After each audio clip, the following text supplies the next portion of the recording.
Hello, Royal community, and welcome to Keeping Up with the Windsors. My name is Michelle. And I'm Rachel. And Happy New Year! It's 2023. Happy New Year. I mean, it's still 2022 for us because we're recording this a bit previous to it. But we hope future Michelle and Rachel had a wonderful New Year's Eve. And we hope you, Royal community, have an amazing year ahead. Welcome to the Royal Gala Awards 2022. Da, da, da, da. Amazing. So if you're new around here and you haven't been part of the Royal Gala Awards before, we basically have different categories which we will talk about, like the best engagement from the Queen, the best fashion moment for 2022, and we will just talk about it.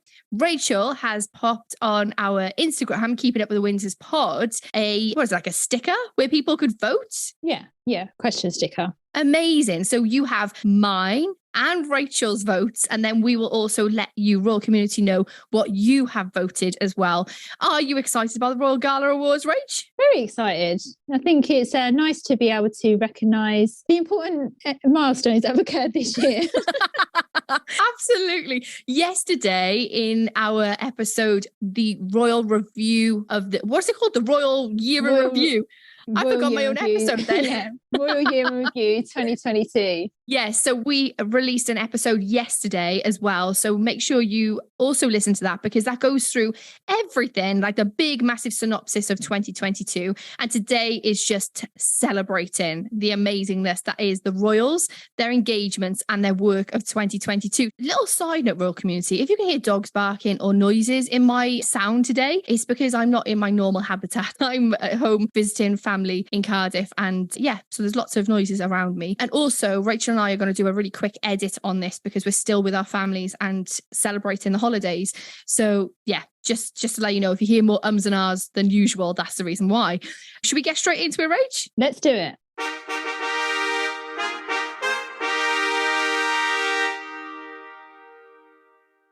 Okay, brilliant. We're starting off with the best engagement of Queen Elizabeth II for 2022. Rachel, what is your best engagement? So I put something down first of all, and then I was like, no, I'm going to change it. And I just thought of this at the last minute. Go on, what? When she cut the cake at the Jubilee, she went to like a Jubilee lunch and there was a cake and it was upside down to her. So she couldn't read it. Yeah. And she was like, oh, it's my Jubilee. Why is it upside down? I can't. And this woman was like, oh, it's for the cameras. So she was like, oh, well, she just stuck a knife in. She didn't even finish the job. She was like, well, someone else can do that. Yeah, Rach, this was at Windsor Castle. And I remember this because it was for the Women's Institute. They put on like a big, massive celebration for the Platinum Jubilee. And the woman said, yes, it's for the press so they can take a picture. And she said, so I don't matter then. Yeah. True Queen style that was. I know. Then a close second was when she turned up at the Chelsea Flower Show in the Queen Mobile, because it was like, the Queen Mobile, she's here. She's actually here. She's arrived. And I love the fact that she adjusted to that. So the Queen Mobile really allowed her to just rock up. Yeah, because that's the patron that she's been a part of for many, many years. And we know, Royal community, that the Queen loved her gardening. Mm-hmm. Yeah. I have chosen for the best engagement of Her Majesty Queen Elizabeth was when she opened the Elizabeth line with Edward in May. I was so surprised to see her there because we were assuming it was just going to be Edward's. And then she rocked up in this most amazing yellow ensemble and I was just living for it. Yeah, sunny yellow. I loved it. And she unveiled a plaque, didn't she? She did. Plaque attack. What was lovely about her in yellow was it really contrasted because the Elizabeth line is purple and obviously purple for the Platinum Jubilee as well. So it really tied in together. So her yellow made her stand out even more. But Rach, what did the Royal community choose as their best engagement for the Queen? So the Royal community chose the Jubilee. Oh, nice. The Jubilee on a whole, but the main points were Paddington, her skit with Paddington, and her last balcony appearance. Iconic. Absolutely iconic. Iconic, yeah, absolutely. And I think William said it before, didn't he? I think he's more famous than the corgis now. Absolutely, I know. Right, moving on then to our next category, Best King Charles Engagement 2022. Again, I've got two I couldn't pick because, oh my gosh, this was so funny. Think back to the accession and, you know, he's signing lots of documents for Royal community at the time. He had a leaky pen situation, didn't he? Pengate. And there was a clip of him signing something. And then he said to someone, oh, what's the date? And that he got the wrong date. You know, he got in a bit of a huff about it. And Camilla was kind of like, you know, calm down. It's fine. It's fine. The pen starts to leak. And he was like, oh, not this again. Stinking pen every single time. I know. It just cracked me up. I was just, oh my gosh. But I can imagine, you know, everything that was going on. I can imagine why he got frustrated with a pen leaking. Yeah. But why didn't they just give him a biro? I know. I mean, it wasn't fancy enough, right? Not for the king. A king can't have a biro. I know. And then my second was dancing at the Hanukkah party just the other week, actually. Yeah. I saw it and I absolutely loved this. I called him the dancing king. He was just absolutely brilliant. And when I watched this, I had the biggest smile on my face and I was laughing, not laughing at the king, but I was laughing with him because this was so unfamiliar. We don't really see him in this, you know, his sense of humour like this coming through. And I just absolutely loved it. And yes, that was my close second. Mine was when he was looking at the 7 portraits of the Holocaust survivors back in January. And I loved this because it was so poignant and it really shone a light on the Holocaust survivors, their stories and the accompanying documentary that went with it. So I'm choosing that for my best Charles engagement. But what did the royal community choose? That is the question. So the royal community chose his speech when he became king. Yeah. Do you know what? That was so poignant, wasn't it? And I tell you what, it was so fresh from when the Queen had just passed that I don't know how he did it. It was one of those speeches we was all waiting for, wasn't we? I remember sitting down actually watching the TV. I know you could watch it online after, but it was like, I have to watch it as it's going out. I need to know what he's saying. And obviously he mentioned that William and Catherine were going to be known as the Prince and Princess of Wales. He mentioned Harry and Meghan and his love for them as well. And, you know, he paid tribute to his mother. And it was just such a lovely speech, mentioning also his support of his loving wife, Camilla. Right, so let's move on to the best Camilla engagement. What do you picture? Well, although it got overshadowed by the race row in Buckingham Palace, I chose Camilla hosting the 16 days of activism for violence against women. And she did a big, massive reception at Buckingham Palace. And it had some real big players attending. Queen Rania of Jordan, Crown Princess Mary of Denmark, the Countess of Wessex, the First Lady of Sierra Leone, the First Lady of Ukraine. We had Queen Matilda of the Belgians. Like, we had so many show up for this amazing engagement. I just wanted to really shine a light on how important this was. And this was one of the first big occasions that Camilla held her own on, and her speech was wonderful. And for me, I think this was her best engagement. I went with the I Am exhibition in Manchester, which is a charity. Camilla is patron of Safe Lives, and this is all about domestic abuse survivors. And this was an exhibition showing photos of these survivors and their stories. I absolutely loved this because, as we've said time and time again, Camilla really shines a light on these initiatives and these charities. But my close second, and I know I keep choosing a second. Yeah, you can't, right? You got to always have one. But it's not really an engagement. I'm going to call it a moment for Camilla. It is when she became a lady of the Royal Order of the Garter. Yeah. That was a big moment, wasn't it? It was such a big moment because not only were we going to be having her as, now we know her as the Queen Consort, but for her to be inducted into this very prestigious, very elite, monumental occasion and ceremony here in the UK, it was just amazing to see. If you want to see the vlog over on YouTube of Order of the Garter, where Camilla was inducted, sounds a bit like the Hall of Fame, doesn't it? Then you can over on YouTube, Keeping Up with the Windsors. And it, like I say, it was a very special day. I have my reservations on the Order of the Garter, but that's for the vlog to tell you all about. What did the royal community pick, Rach, for best Camilla engagement of 2022? The Paddington picnic. Oh, this is lovely. This was so lovely. And Paddington's become synonymous now with Queen Elizabeth II. And just having all those Paddingtons that were laid on behalf of and in memory of the Queen to go to homes, and for Camilla to be a part of that with Bernardo's, it's just incredible. Yeah, definitely. Well, good choice, royal community. Well done on that one. Let's move on to Catherine, her best engagement of 2022, Rach. Denmark. Had to be for me. Yeah, that Zara red blazer. And we got to see her sliding down a slide, didn't we? Yeah, but not just that. We also got to see her in the Danish royal family's courtyard, walking on cobblestones with big heels. Go, girl. Go Girl with Crown Princess Mary. Yeah. Again, we don't really see these visits very often where it's just Catherine or William, for example, by themselves going to another country. But this was just great because we know Royal Community that Catherine really focuses on her early years initiative, and Crown Princess Mary has her own initiative in Denmark. You know, Catherine was seeing how her initiative is put into place in that country and what they can do, because Denmark is actually one of the leading countries in this speciality. Yeah, I chose just one really fun one. And it was when she was in Swansea in September. She went to St. Thomas's Church and she met little Charlotte, and she was in a Welsh costume. Remember this little girl? Yeah. So and she said, oh, I've got a little Charlotte too. So the church has like a community hub, and she was visiting the Baby Basics initiative there. Also, what I loved about Charlotte was Catherine was talking to the adults and Charlotte just kept putting things in her basket. You remember? It was just super cute.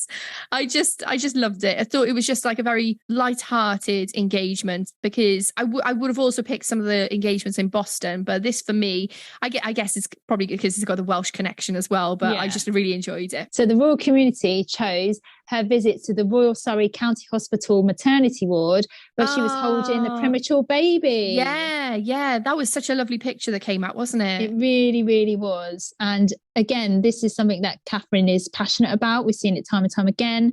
Her early years initiative starts on being a newborn, and actually the prenatal care that a mother goes through up until when a child is born, but up until the age of 5. It all links together, doesn't it? Yeah, and this is where we started calling her Catherine the children's princess, wasn't it, from this picture? Yeah, I remember.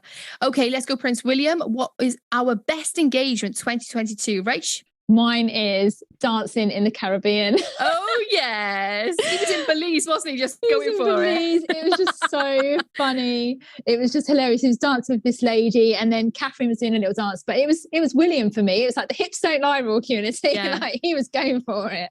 Wasn't it this year we found out that William DJ'd in Ibiza? Wasn't that from the Princes of the Press documentary? It just kind of got me thinking then. Just like DJ William and then just like dancing, dad dancing. I chose Earthshot. It's his signature initiative. It went amazingly well. It was lovely to see it over in Boston. And it was wonderful to see William again thrust into that limelight and to shine a light on climate change. And for me, that was my favourite engagement for William. And I think that's why, Shell, the Royal Community picks that as their favourite engagement as well. Yay! Me and you, Royal Community. We picked the same one. I love it. Love it. Right. Okay. Royal Hobnob time. Royal Hobnob. Mine, I've picked the engagement with Catherine. So Anne is the patron of the Royal College of Midwives, and she met experts to learn about developments in high-risk pregnancies and what's being done to help these ladies. Yeah, and I love in this engagement, Anne was asking about, I think it was breech births, wasn't it? And the midwife was explaining to her, and she kind of pulled this face like, oh no, that must be so painful. Oh, I chose for Princess Anne visiting New York. She was heading to the National Lighthouse Museum, and we saw her just recently. She was on the Staten Island ferry. I loved this when I saw a picture. I was like, go on the Staten Island ferry. She was just like one of the commuters. And I just thought, bring it on, Anne. We love it. So the Royal Community picks Anne following the Queen's coffin from Scotland to England. Yeah. I think that's an absolutely amazing choice. When I did mine, and we didn't know what the Royal Community was choosing at the time, so we wasn't like swayed by anything. I didn't really think of that one. I guess it's because it's a sad one, but that one is just standout. She did her mother proud, didn't she? She really did. She did. Now, we've added in these two since putting up our poll on Instagram. So the Royal Community hasn't voted on these, but Rachel and I decided to write our best Edward engagement and our best Sophie engagement. So Rachel, start with Prince Edward. What have you decided for his engagement of 2022? Well, we're on the same page here, Shell, because I picked the Commonwealth Games. Yeah, I chose it as well. It's a very signature engagement for him. And again, it thrust him into that spotlight that he deserves to have. And I think he did it proud. Birmingham and the Commonwealth Games, it went very well, actually. It went very well. And the fact that we saw so much of Edward, Sophie, and also Louise and James just goes to show like how much they was involved, especially Edward as the vice president of the Commonwealth Games. And I think, you know, we're going to be seeing a lot of him throughout the years going to events whenever the Commonwealth Games are on. Let's move to Sophie then. I actually chose when she went to the Democratic Republic of Congo because she was meeting sexual violence survivors. This, for me, isn't a place that you would necessarily find a royal go in. There was a lot of scrutiny around her security heading to the Congo. And I actually think, honestly, this engagement was so important. And to actually speak to people, you know, face to face in their own country is so important to be heard and to be seen. And so this for me was Sophie's best engagement. Mine was when she met Edna, a lady she was speaking to throughout the pandemic over the phone, and they met face to face for the first time. Yeah. And you could just see Edna's face just light up because Sophie was a real source of comfort for her at the time, because elderly people, they were advised not to go out. So she probably felt very isolated. And I think that Sophie really helped her, and you could really see that. And I'm sure that they've had many conversations since. What I loved about this in particular is it just came out of nowhere. Like, we didn't know Sophie was on the phone talking to people, as well as we didn't know that Sophie was actually helping out the vaccination place for St. John's Ambulance. But we hear these things afterwards and we think, go Sophie. Like, she's not there for any accolades or for any praise. She just gets on with the job, and we find these things out afterwards. And I've got so much respect for her. Let's move on to the big awards now, Shell. Yes, here we go. Fashion moment of the year 2022. Ooh, okay. Who did you pick? Well, I've actually chosen two, and I'll tell you the reason why. I thought about all of Catherine's amazing outfits. It's always going to be a Catherine for me, but all of Catherine's amazing outfits. I'm thinking of like the amazing green number she wore when she was in the Caribbean. I was thinking of her shot. I was thinking of all these different things, like the state opening, blah, blah, blah. And then I thought, you know what? The one thing for me that stands out of everything is her outfit that she wore to the Queen's funeral.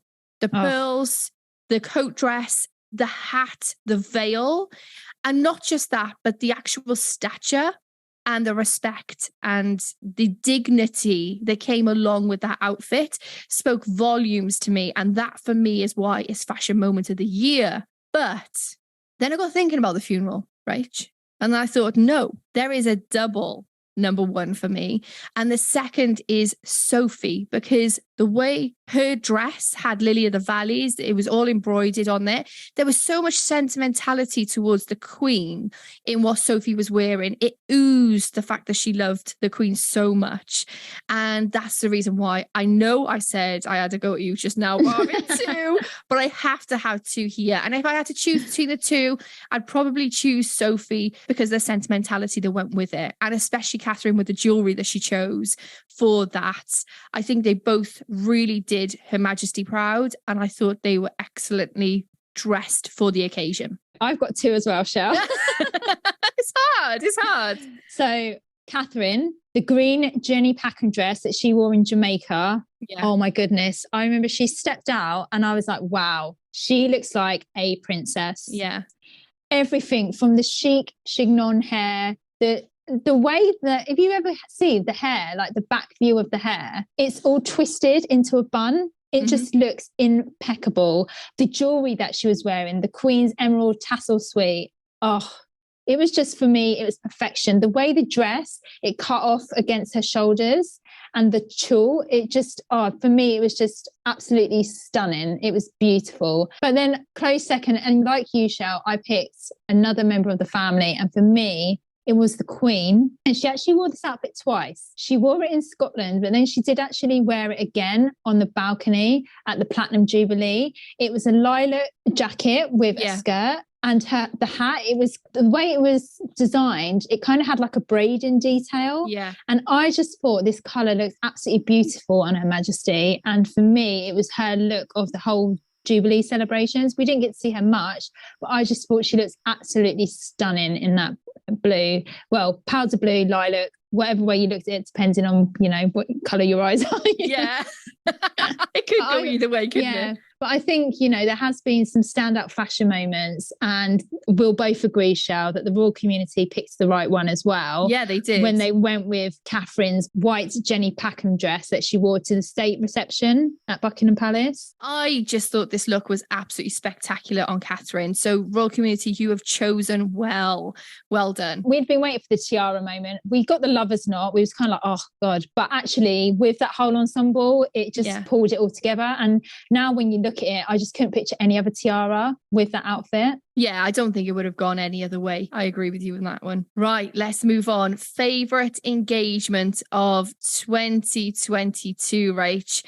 I put the Queen with Paddington. And I know that's kind of a bit of a cop-out because it's not technically a royal engagement, but it was such a shock, like such a surprise when it came up. And we had such a most amazing, like how do I put it? Like a really innocent and pure reaction to it.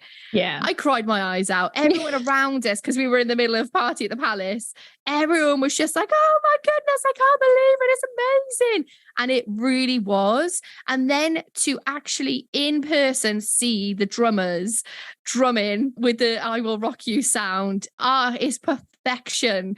It's time to perfection. And I think for me was my favorite engagement, even though it's kind of not an engagement, but I'm just going to do it. Yeah, I think that was the same for me. Mine was Paddington as well, because like you said, when we saw it, we wasn't expecting it. And we were like, is it going to be the Queen? Is it? And then it was. And we were like, and just the way she played it was absolutely incredible. Yeah. She just had such comic timing. I mean, when she pulled out that marmalade sandwich out of the Lorna handbag, I mean, come on. That will go down in history as one of the most iconic moments in the Queen's life. And to do that in her last year as well. That's how iconic she was. Just incredible. And I think royal community, that's why you picked that as well. Yeah, exactly. Let's move to moment of the year 2022. Whilst we're doing this, royal community, if you haven't voted on Instagram, think of it yourself as well. What are you choosing for your moment of the year? Rach, let's move to you. What's your moment of the year? Mine was the Queen's passing. It was just such a, historical moment, something we knew was going to happen one day, but everyone said it. We just didn't think it was going to happen. Like, I know that sounds bizarre to say that, but we've just always known the Queen's always been there. So for her to actually now be gone, even now, it just doesn't seem real. Yeah. Just doesn't seem like she's no longer with us. And I think it was just such a poignant moment in history, in our country's history. 70 years, one of the longest reigning monarchs ever. It was just such a momentous occasion that was ricocheted around the world. Yeah, absolutely. My moment of the year, I thought about the Queen's passing. It was just the thing that there were two massive kind of signposts in our year. The first was the Jubilee celebrations. The second was the Queen's passing. But I actually chose the proclamation of King Charles III. And the reason being is because the Queen had to have passed in order for that to have happened.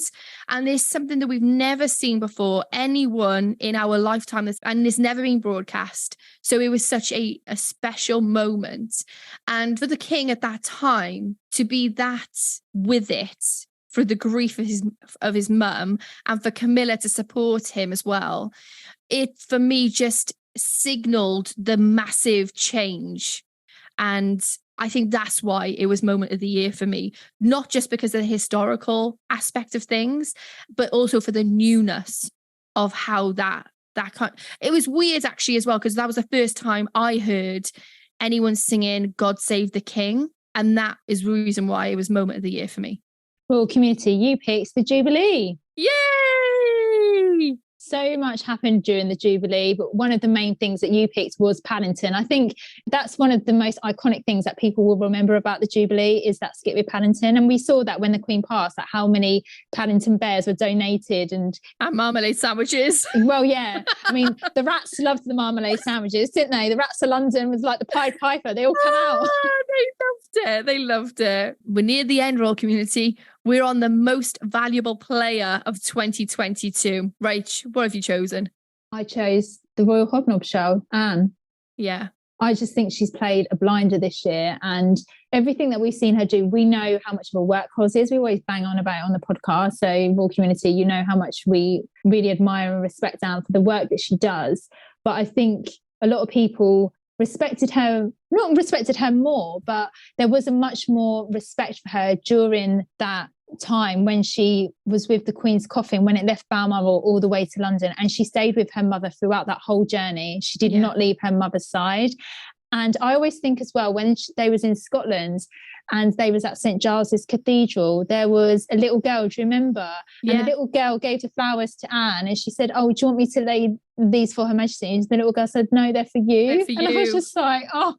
Yeah. And I was like, oh, Anne, you know, she's her mother's daughter. She knows, she gets the importance that her mother's role had.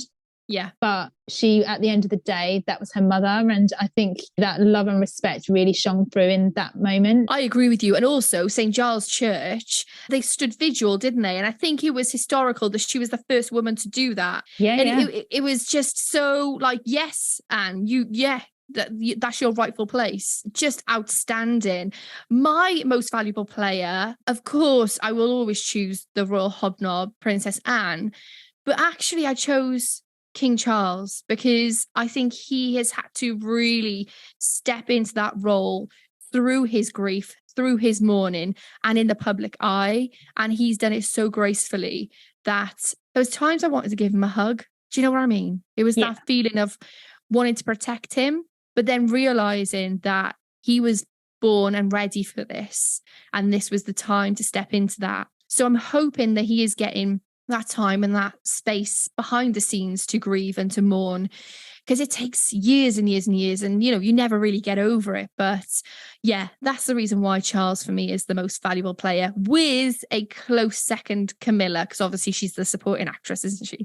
Yeah. So Royal community, you also chose Anne. Yeah, Anne was your lovely. most valuable player, and for all the reasons that we just said. Right, Shell, moving on to funniest moment of the year. And Royal community, we are all in agreement, me, Michelle and you, Prince Louis at the Jubilee. What a character. The boss baby strikes again. Boss baby. Oh, I absolutely love him. Absolutely love him. I mean, iconic on the balcony where he did that face where he was like, it's kind of like that Home Alone moment, wasn't it? It was like, yeah. And when we went to Buckingham Palace, we actually got a picture of that, didn't we? With Pat doing it. We were reenacting it. Yeah, it was so funny. And then being cheeky at the pageant, all the little faces blowing the raspberries at Catherine, doing the whole finger to the nose, and I don't know like how to say it on the podcast, but I'm doing like a visualization to shout the moment. Like poking fun, I love the fact that he was able to, I mean, what was he, 3 or 4 at the time? How old was he? 4. Yeah, 4. And he was able to sit there for that amount of time. Don't get me wrong, I can't remember if it was Zara said there was loads of sweets. They just gave the kids loads. Mike, he gave the kids loads of sweets. But for a 4-year-old to sit there, and by the way, the pageant was incredible. There was loads of different things to see and do. So obviously, it wasn't boring. It wasn't like sitting through a massive service of some sort. But also, I just loved the fact that he was real. He was authentic. He was just a 4-year-old doing 4-year-old things. Yeah. And we were just lapping it up. What an amazing end as well to the Jubilee. It really was. And it just goes to show, because when William and Catherine posted on their social media pictures from the Jubilee, they actually said, we had so much fun, especially Louis, because they knew everyone was talking about Louis because he was the moment. Yeah. And what was interesting about our experience of the pageant is we were watching it right up to where what's it called? The arc isn't it? The moving into the Marble Arch. The Marble Arch, yeah. And we didn't see any of this. So we had to then come home. And then when we were watching it on TV, we saw Louis. We were like, yeah, go Louis. So it was like we had a second watch of the pageant. Yeah, but it was so much fun. We want to wish you and your families the biggest Happy New Year. Welcome to 2023, where there's lots more royal content coming your way. Rach, are you ready? We got a coronation coming up. We got a coronation. Harry's we got Harry's book in like 2 weeks' time. Oh no. God help us, Royal Community. Royal Community, let us know what you think. Come on over, send us a voice note on Instagram, Keeping Up with the Windsors Pod. You can also follow us on YouTube. We have a YouTube channel, Keeping Up with the Windsors. So we've got lots of royal content there. And you can email us at keepingupthewindsorspod@gmail.com. Thank you so much for being here, and see you next week on Keeping Up with the Windsors.